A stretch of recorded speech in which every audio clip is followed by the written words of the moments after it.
Officer Thomas Barnes is a man of routine, enforcing the law in a small southern town where old prejudices still linger beneath the surface.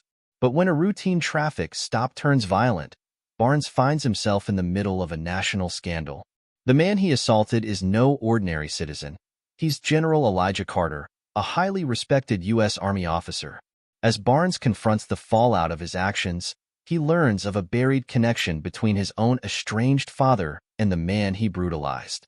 In a town where racial tensions run deep, Barnes faces an impossible choice: continue down the path of bigotry or seek redemption from the one man who can offer him forgiveness. Officer Thomas Barnes has spent his career enforcing the law in a small southern town, never challenged, never questioned, until a routine traffic stop spirals into violence. When Barnes assaults an older black man driving an expensive car, he has no idea his victim is U.S. Army General Elijah Carter, one of the nation's most respected military leaders. The brutal encounter leaves the town reeling, igniting a firestorm of media attention and public outrage. But when General Carter shocks everyone by refusing to press charges, opting instead to meet Barnes face-to-face, the town and the officer are left grappling with the question, why? As Barnes and Carter confront one another, a deeply buried connection between their families surfaces, a revelation that shakes the officer to his core. Carter reveals that Barnes' estranged father, a man Barnes despised for his overt racism, had once saved Carter's life during the Vietnam War. Caught between his own prejudices and the haunting truth of his father's past, Barnes embarks on a journey of redemption he never expected. As the town watches, Barnes must reckon with a lifetime of hatred and make a choice: continue down the path of bigotry or seek forgiveness from the man whose life is more entwined with his own than he ever imagined. Officer Thomas Barnes, 40s. He is stocky, 5 feet 10 inches tall, with short brown hair and a face weathered by years of outdoor service. His piercing blue eyes often reflect his hardened, unapproachable demeanor. His uniform is always pressed, but his expression is often one of controlled anger. Raised in a household where casual racism was normalized, Barnes grew up idolizing his father, a former military man, before their relationship soured. He joined the police force, believing he was upholding tradition and order, but over the years his unbridled prejudices have turned into resentment toward those he considers outsiders. He is divorced and somewhat estranged from his teenage daughter, who has moved in with her mother. General Elijah Carter, late 1950s, early 1960s. He is tall and imposing, standing 6 feet 2 inches tall, with a powerful, muscular build that speaks to his military discipline. His shaved gray hair and piercing brown eyes project authority. He has a deep, resonant voice that is often soothing yet commanding. A highly respected U.S. Army general, Elijah Carter grew up in a small town with humble beginnings. Despite facing racism throughout his life, he rose through the ranks by focusing on integrity and leadership. His decorated military career includes service in Iraq and Afghanistan, where he earned the respect of his peers and his country. Beneath his tough exterior is a man of deep conviction and emotional intelligence, seeking peace and reconciliation where others might see conflict. Susan Barnes, 40. A petite woman with blonde hair and green eyes. Her soft features often reveal the emotional toll of her past marriage. She dresses conservatively, though with a touch of elegance. Susan divorced Thomas years ago, tired of his controlling nature and hidden anger. She moved to a nearby town with her teenage daughter, Rachel, trying to create a better life away from the toxicity of her marriage. Susan supports Rachel's desire to live differently from her father, though she worries that Thomas's influence still looms large over their lives. Rachel Barnes, 16, slim and athletic, with long brown hair and a piercing, questioning gaze. She is a mix of her father's intensity and her mother's compassion, often dressed in casual yet elegant clothing that reflects her independence. Rachel lives with her mother, but struggles with her complicated relationship with her father. Torn between loyalty to him and disgust at his actions, she represents the generational shift away from prejudice. Intelligent and strong-willed, Rachel is determined not to repeat her parents' mistakes, forging her own path and worldview. Sheriff Bill Thornton, 50. A burly man with a graying beard and graying hair. He has a deep, authoritative voice, and often wears a cowboy hat and boots, reflecting his small-town roots. Sheriff Thornton is the town's longtime sheriff, beloved by many but resistant to change. He is an old friend of Barnes and tries to protect him when the attack on General Carter takes place. Over the course of the novel, he realizes the need to confront the town's long-standing racial tensions. The small southern town, name, Cedar Ridge, a quiet, predominantly white town, Cedar Ridge has wide streets lined with charming brick buildings, old oak trees, and a central square with a historic courthouse. Beneath its picturesque surface, however, the town is riven by racial and social tensions. The atmosphere seems frozen in time, with whispers of old prejudices still dictating the social order. The police station, a modest, no-nonsense building with beige walls, flickering fluorescent lights, and worn desks cluttered with papers. It is a reflection of the town, functional but resistant to change. The air is often tense, with the officers embodying the town's old guard. General Elijah Carter's house, a sleek, modern home in a suburban area outside the city, filled with memorabilia from his military career. His home is a stark contrast to the old-fashioned charm of Cedar Ridge. Clean lines, polished floors, and walls lined with medals and framed photos from his service. It reflects his disciplined but open-minded worldview. Courthouse Square, the heart of Cedar Ridge, where the courthouse stands as a symbol of the town's heritage. Old red brick buildings surround the square, and a monument to Confederate soldiers stands in the center. It's a place of public discourse, but also a quiet reminder of the troubled history of the incident. The traffic stop quiet road outside of Cedar Ridge. Officer Barnes pulls General Carter over, escalating the situation due to his racial bias. Barnes' confrontation prompts Carter to respond calmly, frustrating Barnes. The attack scenario, roadside. Barnes forcibly pulls Carter from the car and assaults him. Barnes' irrational aggression prompts bystanders to record the incident. Roadside after the assault. A passerby reveals that the man Barnes attacked is General Carter, which shocks him. Barnes begins to feel the weight of his mistake, leading to external consequences. Media frenzy scenario, police station and local newsrooms. The incident goes viral, attracting national media attention. Barnes is thrust into the spotlight, increasing his panic and fear. The request scenario, General Carter's home and sheriff's office. Carter asks to meet with Barnes in private, refusing to press charges. Cause and effect. This request confuses everyone, setting the stage for the confrontation. The confrontation scene 1. Tension at the police station setting. Police station. Barnes prepares to meet General Carter, filled with anxiety. His fear of him grows as he contemplates the possible consequences. The meeting begins setting, General Carter's home. Carter invites Barnes in, and instead of accusing him, he begins asking about Barnes' father. This unexpected turn of events shifts Barnes from defensiveness to confusion. The family secret setting, Carter's living room. Carter reveals that he served with Barnes' foreign father in Vietnam and that Barnes' father saved his life. Barnes is shocked and his perception of his father begins to change. The conversation deepens setting, same as above. Carter shares details about their time together, explaining how race played a role even back then. Barnes begins to question his own deep-rooted prejudices, leading to an internal conflict. A new perspective setting. Barnes drives home. When Barnes leaves, he is forced to reconsider everything he believed about his father and himself. The encounter leaves Barnes conflicted, setting up his personal struggle in the next chapter. Confronting the past scene 1. Haunted by the truth setting. Barnes' childhood home. Barnes visits his father's abandoned farmhouse, struggling with the revelation of his father's secret. His father's actions begin to challenge Barnes' sense of self. Flashbacks to childhood setting. Barnes' memories. Barnes recalls moments from his childhood, both the overt racism in his home and glimpses of his father's hidden complexity. Barnes' memories conflict with the new information, intensifying his inner turmoil. Confronting his ex-wife setting. Susan's house.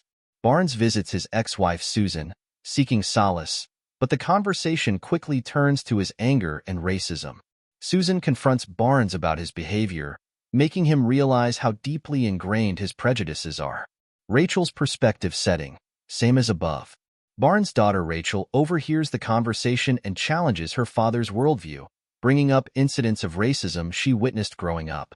Rachel's words cut deep, forcing Barnes to question how his actions have affected his family. A decision to change setting. Barnes' apartment. Alone in his apartment, Barnes struggles with the decision to confront his prejudices or ignore them. This moment of introspection sets him on a path toward change, though he is unsure of how to begin. The burden of legacy. Scene 1. Revisiting the police station setting. Police station. Barnes returns to work, haunted by guilt. The atmosphere at the precinct is tense as his fellow officers treat him differently after the media exposure. Barnes begins to realize how deeply ingrained racism is within the force, leading to discomfort. Warning from Sheriff Thornton setting. The sheriff's office. Sheriff Thornton warns Barnes to keep his head down and avoid further attention, revealing his own complicity in the town's racism. Thornton's words prompt Barnes to distance himself from the toxic culture at the precinct. A surprising ally setting. Police station. Another officer, a young black man named Marcus. Returning to General Carter's house. Barnes visits Carter again, asking for advice on how to make amends. Carter challenges Barnes to not only apologize, but to stand up against the system that perpetuates racism. A plan in action setting. Barnes' apartment. Inspired by Carter, Barnes begins to quietly plan how he can confront the systemic problems in the police force. This decision sets the stage for Barnes to take action in the following chapters. The cost of change. Scene 1. Backlash at the station setting. Police station. Barnes begins to speak out against some of the practices at the station, which leads to friction with his colleagues. His actions cause an immediate backlash as the officers begin to ostracize him. Tensions rise. Setting. Cedar Ridge City Hall. Rumors spread about Barnes' change of heart, and town leaders begin to pressure the sheriff to deal with him. The mounting pressure creates tension, setting the stage for a confrontation. Confronting Thornton. Sheriff's office. Barnes confronts Sheriff Thornton, accusing him of turning a blind eye to racism in his department. Thornton threatens to fire him if he continues. This confrontation pushes Barnes closer to taking a stand that could cost him his job. Rachel's support. Susan's house. Rachel, witnessing her father's struggle, reaches out to support him, signaling the healing of their fractured relationship. Rachel's encouragement strengthens Barnes' resolve to keep fighting, despite the consequences. The breaking point. Police station. A confrontation at the station escalates when another officer threatens Marcus Johnson, and Barnes steps in to protect him. Cause and effect. This act of defiance becomes the final straw, leading to Barnes being suspended or fired, setting up the climax in the next chapter. Barnes's lowest point. Barnes's apartment. Suspended and ostracized, Barnes feels like he has lost everything. He considers giving up. Barnes' isolation prepares him for a final moment of clarity that leads him to take action. A public stand setting. Town hall meeting. Barnes attends a town hall meeting, where tensions between the police and the community are at a breaking point.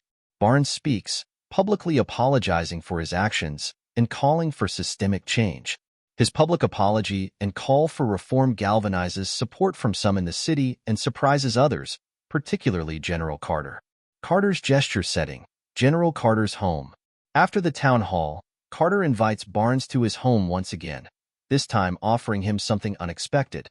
A recommendation that Barnes seek a job that directly combats systemic injustice.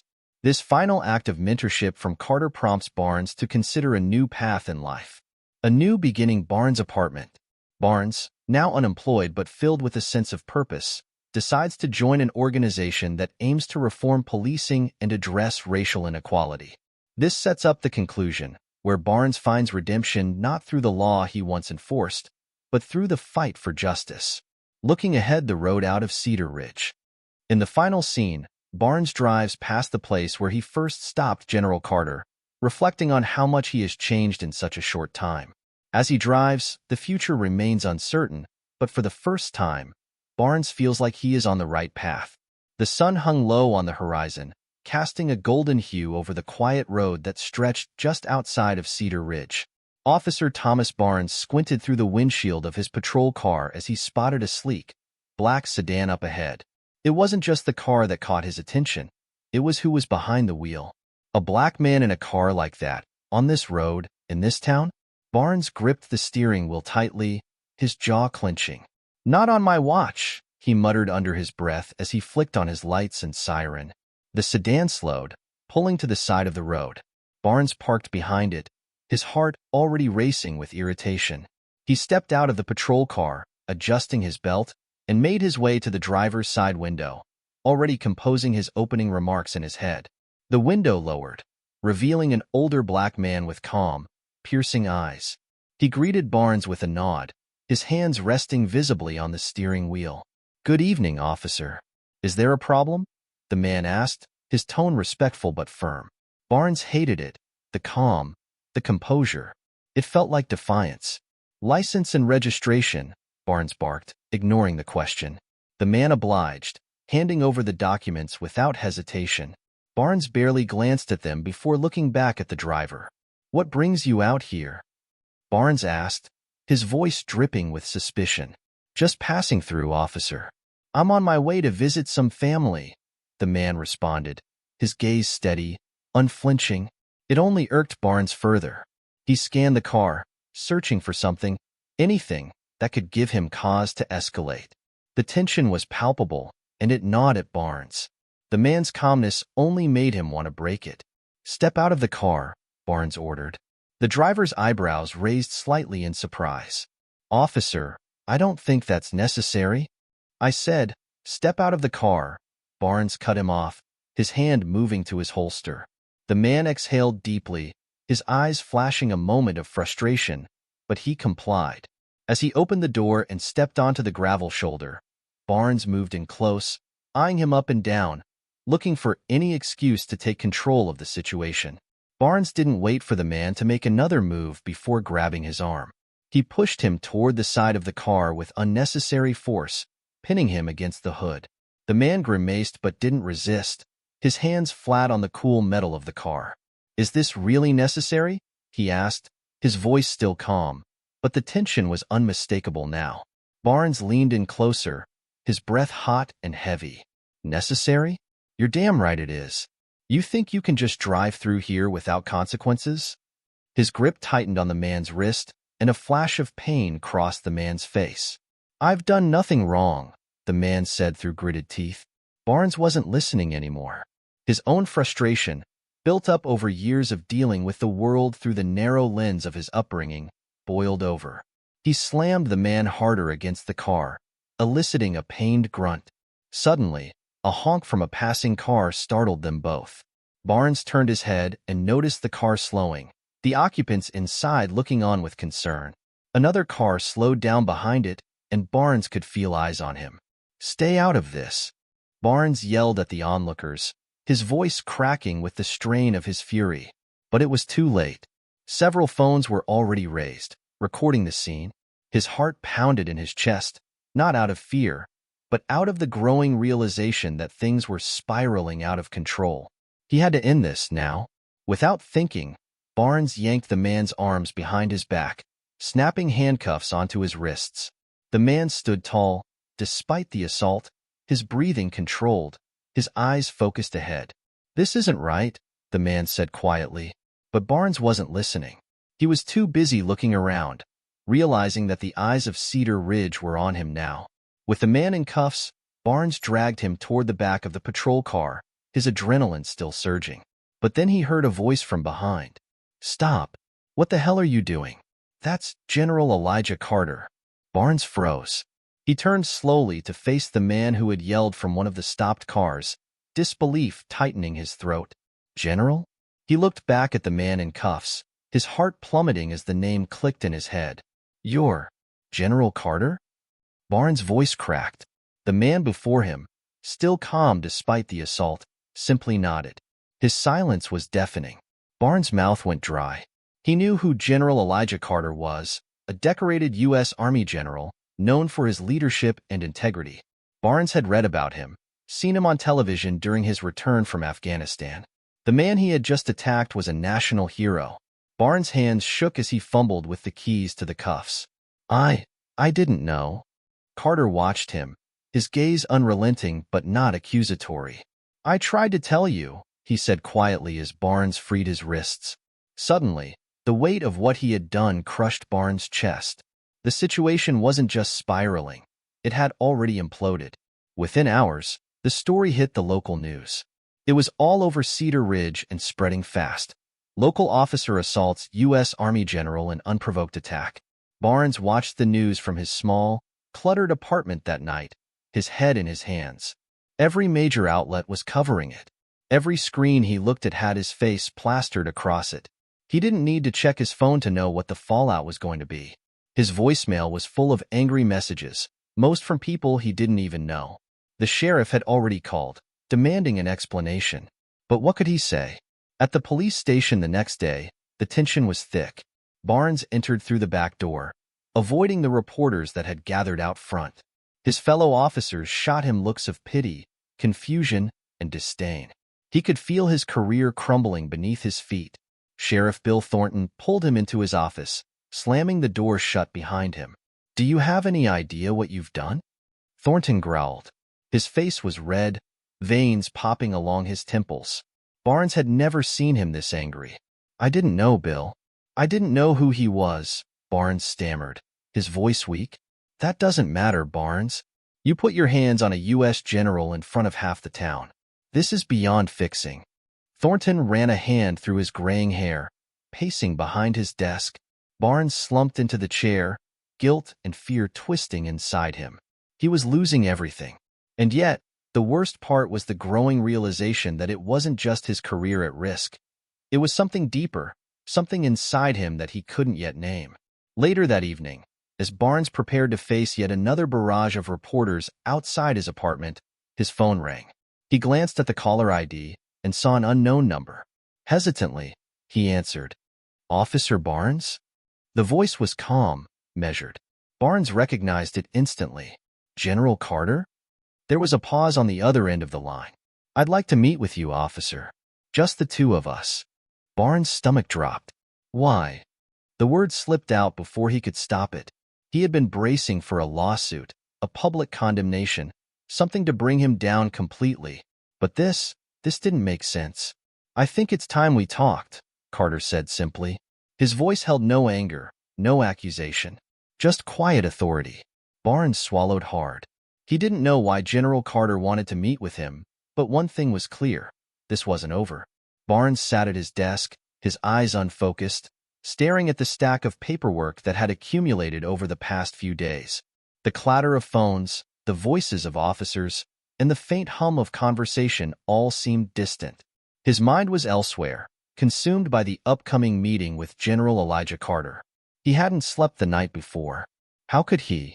The weight of his actions hung over him like a dark cloud, suffocating his thoughts. He had assaulted a U.S. Army general, a man who had spent his life defending the very principles Barnes had sworn to uphold as a police officer. The irony stung deep. "Barnes, you in there?" Sheriff Thornton's gruff voice pulled him out of his haze. The sheriff stood in the doorway of Barnes' office, his arms crossed over his chest. Barnes blinked, sitting up straighter. "Yeah, I'm here." Thornton eyed him for a moment, the tension between them palpable. Since the incident, the sheriff had been walking on eggshells around Barnes, not sure whether to offer support or to distance himself from the fallout. "You're still meeting with him, right? General Carter?" Barnes nodded, swallowing the lump in his throat. "This afternoon." Thornton sighed, shaking his head. "I don't get why he wants to meet. You'd think he'd be pressing charges or calling for your badge. Instead, I don't know either," Barnes cut in, "but I'm going. Whatever he has to say, I need to hear it." Thornton hesitated before stepping closer, his voice lowering. "Listen, Barnes, you've made a mess of things. But whatever happens today, you've got to keep your cool. Don't make things worse." Barnes nodded, though he wasn't sure how much worse things could get. The pit in his stomach deepened as the clock in the corner of the room ticked closer to the meeting time. Barnes pulled up to the address General Carter had provided, an impressive, modern home set back in a quiet suburban neighborhood. The sleek lines of the house, with its glass walls and minimalist design, stood in stark contrast to the old-fashioned charm of Cedar Ridge. Everything about the place exuded discipline and precision, much like the man who lived there. Barnes parked his patrol car at the curb and sat for a moment, staring at the house. His hands gripped the steering wheel, his knuckles white. He hadn't been this nervous in a long time. With a deep breath, he stepped out and walked to the front door. Before he could knock, the door opened, revealing General Carter. The man stood tall, his expression unreadable, his posture as commanding as ever. "Officer Barnes," Carter greeted him, his deep voice calm but firm. "General," Barnes managed, his own voice coming out weaker than he had intended. "Come in," Carter said, stepping aside to let Barnes enter. The interior of the house was just as immaculate as the exterior, clean, modern, and lined with photos and memorabilia from Carter's military career. Barnes felt a pang of discomfort as he glanced at the medals and framed photographs of a life dedicated to service. What right did he have to be standing in this man's home? "Have a seat," Carter gestured to the living room, where a sleek leather couch faced a large window with a view of the garden. Barnes sat down, trying to steady his nerves. Carter remained standing for a moment, his hands clasped behind his back, before he took a seat across from Barnes. The silence between them stretched, heavy and tense. "I suppose you're wondering why I asked you here," Carter said finally, his voice measured. Barnes nodded, unable to find his voice. Carter leaned forward slightly, his eyes narrowing. "You see, Officer Barnes, what happened on that roadside wasn't just about you and me.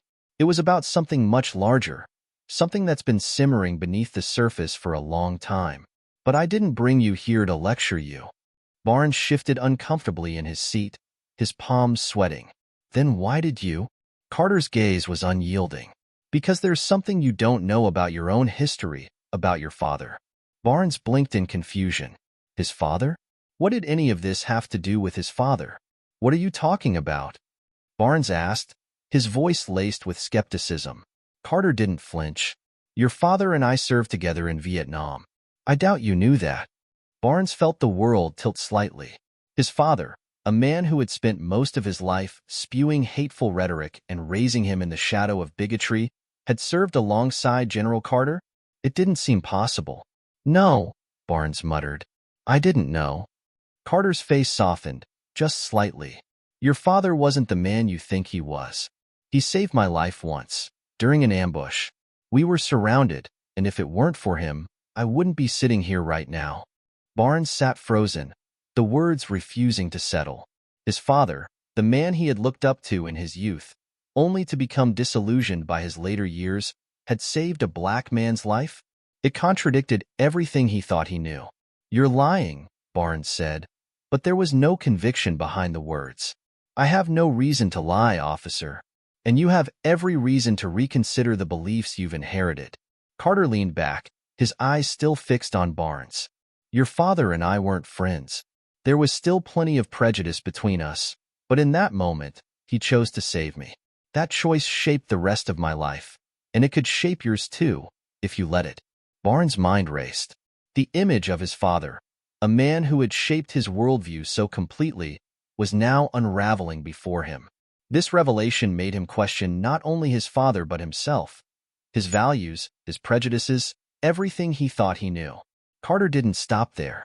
He began to share stories of their time together in Vietnam, stories that painted a picture far more complicated than Barnes had ever imagined. His father had been a soldier, a leader, but also a man deeply conflicted by the racial divide that defined much of their time in the military. "There were moments," Carter said quietly, "when your father would challenge the racism around him. He wasn't perfect, but he wasn't the man you grew up believing he was either." Barnes sat back, feeling the weight of those words press against his chest. His father, for all his flaws, had shown moments of decency. Barnes' own actions over the years, fueled by the beliefs instilled in him, now felt hollow, misguided.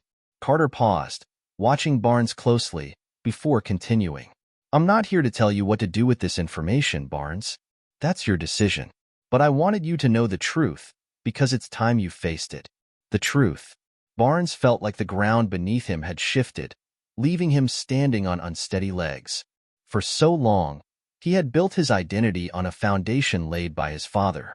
Now that foundation was crumbling, and he didn't know who he was anymore. As Barnes drove away from Carter's house, the weight of the conversation sat heavy on his shoulders. He barely noticed the passing trees or the familiar roads that led back to Cedar Ridge.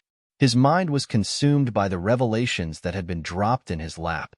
His father had saved a man's life, a black man's life, and not just any man, but Elijah Carter, the very man Barnes had assaulted. The universe had a cruel sense of irony. The anger, the guilt, the confusion, they all swirled together in his chest, choking him. He had always justified his actions by clinging to his father's teachings, but now those teachings felt empty. What had he been fighting for all these years? The words Carter had spoken echoed in his mind. It's time you faced the truth. But what was he supposed to do with that truth? Barnes had no idea where to begin. He had spent his entire life building walls.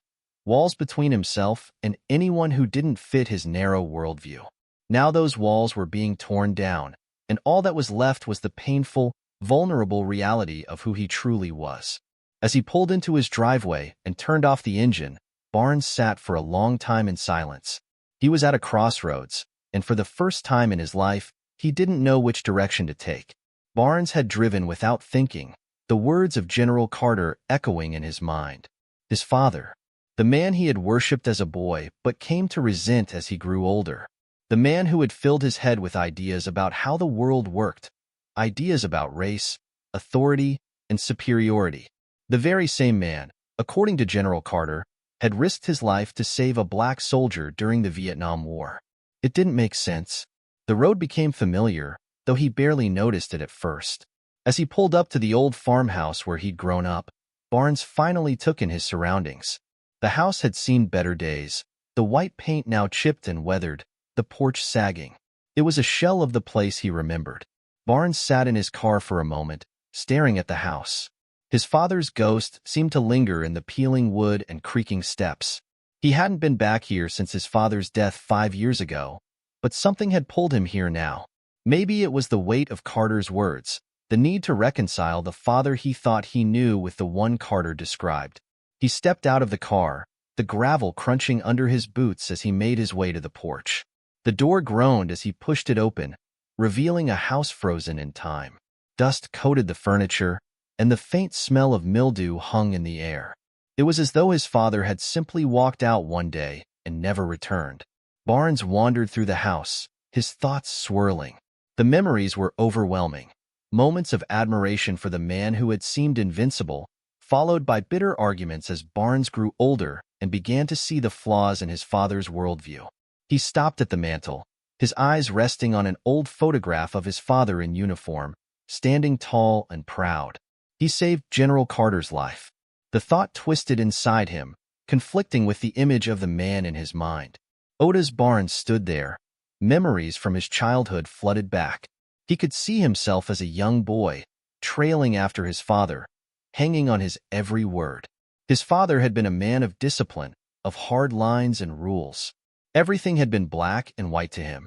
There were good people and bad people, and those two groups didn't mix. Barnes remembered the first time he had heard his father use a racial slur. He had been only 10, and they were sitting at the dinner table. His father had been angry about something he saw on the news, something about race riots in the city. Barnes hadn't understood much at the time, but he had absorbed every word his father said. Those words had shaped him, embedding themselves deep in his mind. There had been good times, too. Barnes remembered the days his father took him fishing or taught him how to shoot. Those were the moments when he had felt close to his father, felt proud to be his son. But as he grew older, those moments became fewer and further between. The disagreements started, about race, about justice, about how the world really worked. By the time Barnes was a teenager, the man he once idolized had become a source of frustration. His father's views seemed so rigid, so outdated. They argued constantly, and by the time Barnes left for the police academy, their relationship had all but disintegrated. Barnes ran a hand through his hair, sighing. He had spent so much time distancing himself from his father's harsh words and beliefs, but now he wondered, had he really been so different? The drive to his ex-wife Susan's house felt longer than it usually did, but Barnes knew he needed to talk to her. Susan had always been able to cut through his defenses, even after their divorce.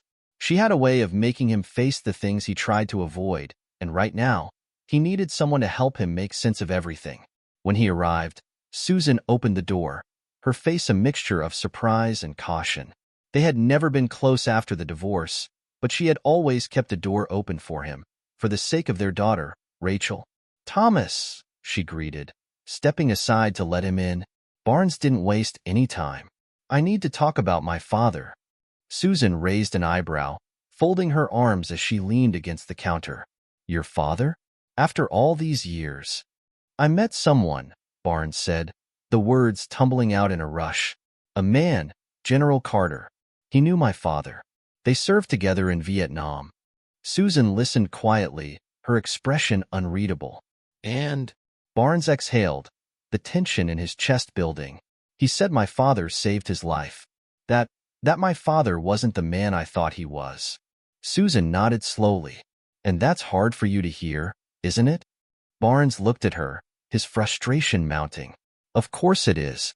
My whole life, I've been trying to live up to his standards, trying to be the man he was, and now I find out that maybe he wasn't as simple as I thought." Susan's gaze softened, but there was something else there, something that hinted at a deeper truth. "Thomas, you've been running from your father's shadow for years. Maybe now it's time to face it." Barnes clenched his fists. "I've tried. I've done everything I can to be my own man, to build my own life. But I can't escape him." Susan stepped closer, her voice low and steady. "You haven't escaped him, Thomas. You've been living by the same rules he did, even if you thought you were different." Barnes looked away, her words cutting deeper than he wanted to admit. "What are you saying?" "I'm saying that maybe it's time to stop fighting his ghost and start figuring out who you are without him." Their conversation was interrupted by the sound of footsteps coming down the stairs. Rachel appeared in the doorway, her eyes shifting between her parents. "What's going on?" Barnes tensed, unsure how to explain everything to his daughter. Rachel was 16, smart and independent, but their relationship had been strained for years. She had inherited Susan's critical eye and wasn't afraid to speak her mind, especially when it came to Barnes' views on the world. "We were just talking," Susan said gently. Rachel frowned, her arms crossing over her chest. "About Grandpa?" Barnes hesitated. "Yeah." Rachel's expression shifted, her voice taking on a harder edge. "You mean the man who hated everyone who wasn't exactly like him?" Barnes flinched at the accusation, but he couldn't argue. Rachel had always seen through the layers of civility that Barnes had tried to maintain. She wasn't afraid to call out the racism she had witnessed growing up, whether it came from her grandfather or her father. "Rachel," Barnes started, unsure of where to begin. "You've always defended him." Rachel cut him off, her voice sharp. "Even when you knew he was wrong." "I didn't always agree with him," Barnes shot back, but even as the words left his mouth, he knew they rang hollow. Rachel shook her head. "But you still followed in his footsteps. You still acted like him. Don't you see that?" The room fell silent, Rachel's words hanging in the air. Barnes stared at his daughter, the sting of her accusation settling deep inside him. She was right.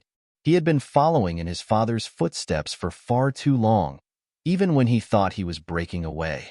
Later that night, Barnes sat alone in his small apartment, the weight of the day pressing down on him. His conversation with Rachel had opened his eyes in a way that nothing else had. For years, he had tried to distance himself from his father, to live a life that wasn't dictated by the man's prejudices and beliefs. But in doing so, he had only succeeded in carrying those same beliefs forward, internalizing them, letting them shape his actions without even realizing it. He thought about General Carter, about the man who had revealed the truth about his father, who had shown him that people weren't as simple as they seemed. Carter's words had been a challenge, one that Barnes wasn't sure he was ready to accept. Barnes looked at the photo of his father he had brought home from the farmhouse. It sat on the table in front of him, staring back at him with a mixture of pride and expectation.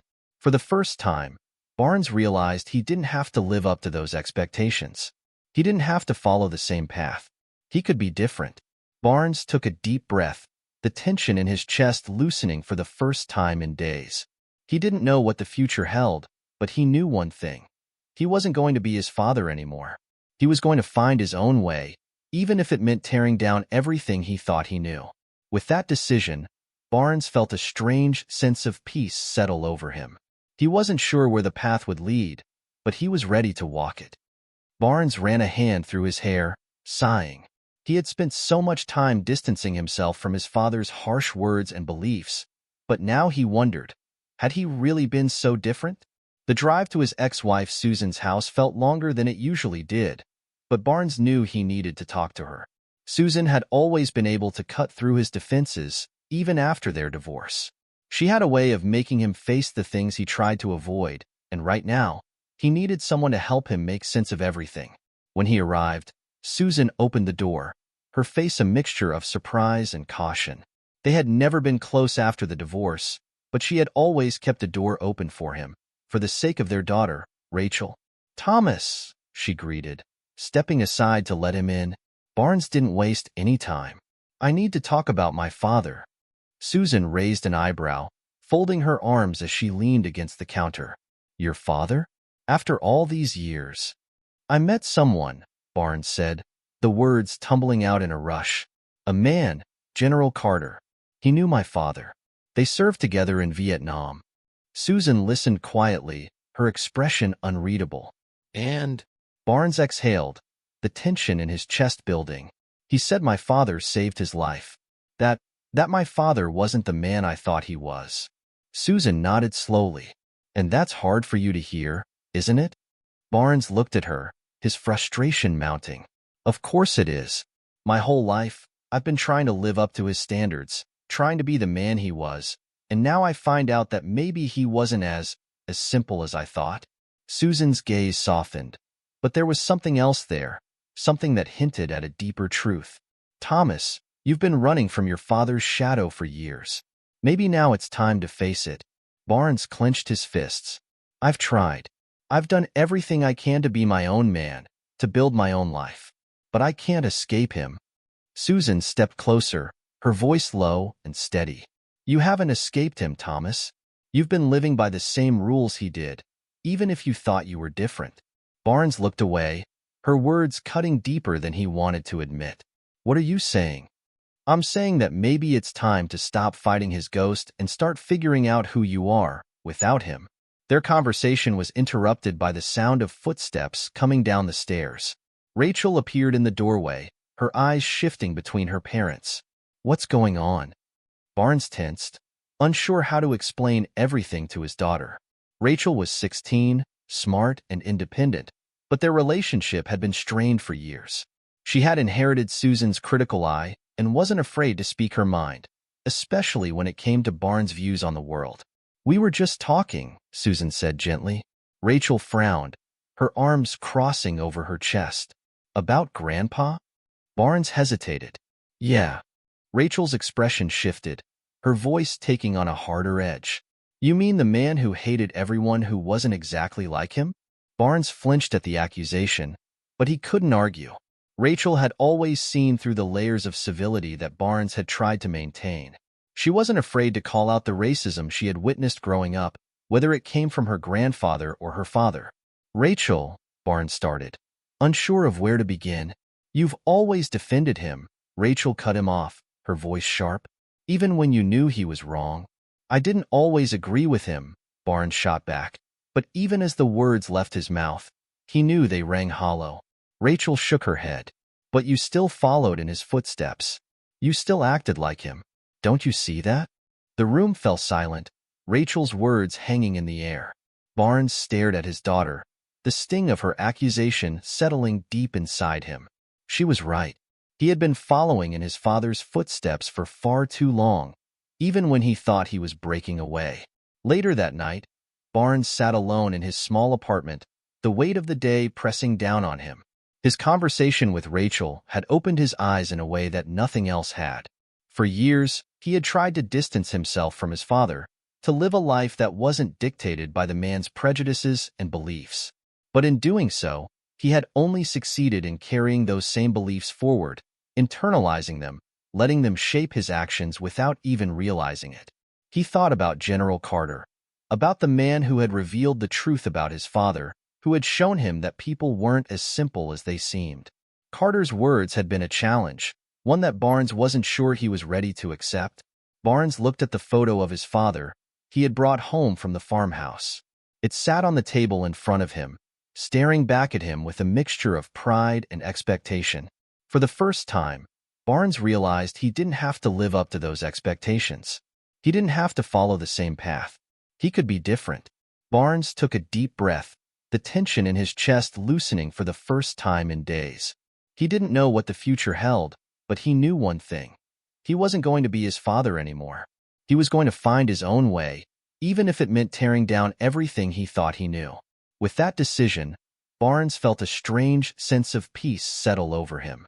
He wasn't sure where the path would lead, but he was ready to walk it.